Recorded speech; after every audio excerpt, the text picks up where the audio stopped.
Hello, everybody. Welcome back. It's Creative Redundancy back again, known as CR, with a special Canadian message, Canadian stories, and background information. Now, things I say are my point of view, things I've heard from the news articles, videos, and such, and stories from Canadian people of this country. I welcome VRs, video responses to this, and please share your thoughts, stories, and experience on it so we as the people can learn and adapt to this. Because it may happen to again, and it may affect you in the future. As many here in Canada know, on Friday, July 8th of 2022, Rogers, a major telecommunication provider, went down for most, if not all, of that day and took a while to recover. Even took a while to recover even the next day, for example. It affected people and businesses that use or indirectly use or need that service, like internet, wireless communications, like phone, mobile, cellular communications, interact, debit, tap, and ability to use certain apps and 911 services for Rogers customers. Now, they are providing a 24-hour, 2-day credit for these customers. They say, and I quote, it was because of a network system failure. They had maintenance upgrades in their core network that caused the routers to malfunction. Those routers erroneously flooded the network with traffic, and that's what caused the network to be inoperable for their customers. End quote. To me, it seems like there's no real redundancies or backup options or plans in place for an event or a situation like this. So nothing like being able to piggyback on our networks if their network goes down, for example.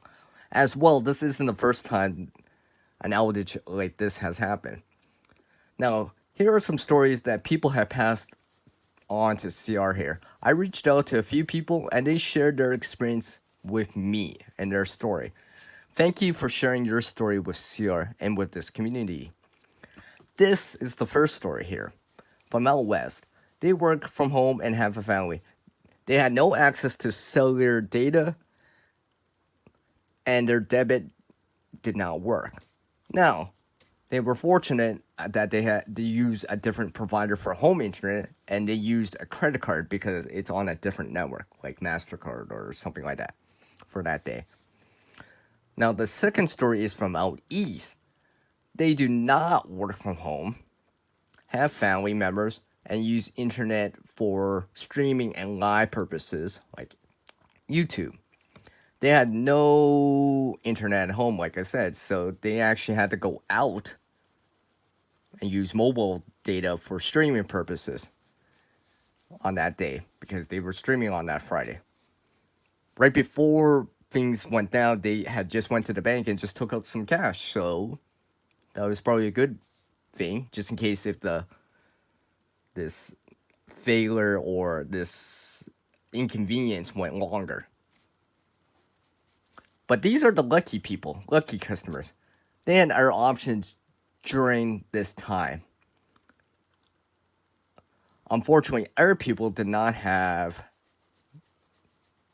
a lot of options, and they had to do what they had to do.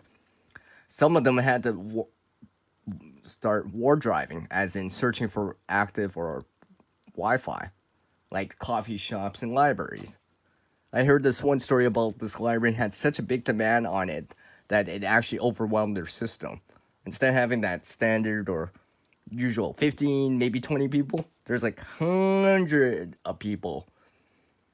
And they're all connecting in and pulling data up and down and stuff like that, just overwhelmed their system.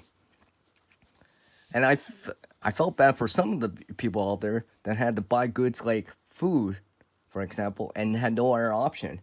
Like literally, they found out, oh, there's no interact at the cashier. Basically, they had to walk out the store without their food. Hopefully, they had other options or had food still at home, but something to be aware and remember. Now, how can we, the people, prepare more for this in the future? Well, first, services like these need redundancies and competition. because one is none and two is one kind of thinking. Next, as people, we need to be more ready for this. Have backup options available for us, just in case. Like that rainy day fund of cash. Some real maps. Know where you're going. Offline copies of maps and data, if you can. Especially if you're traveling. Really important thing. Something I do too. When I go traveling, I have offline copies of maps and data. Take a virtual tour of something beforehand and such. Maybe have a different service provider that's different from your home or phone, if you can. I know those bundles are real convenient and cheaper, but if one provider goes down, you might have that backup option of another provider because it's on a different network at home or on your phone. Have a radio link, wind up radio and emergency radios and such to get info or news. And know our people or places for when your service is down, like a coffee shop, a library, friends' places, right? Maybe even a neighbor if you can. And basically have a way to reroute your communication requirements if needed. And on the preparedness side, have some staples, food, and supplies in reserve for that rainy day. So you don't have I can't buy the food today, this Friday. Okay, I understand. The service is down. You walk out and say, okay, well, thank goodness I still have something at home to use.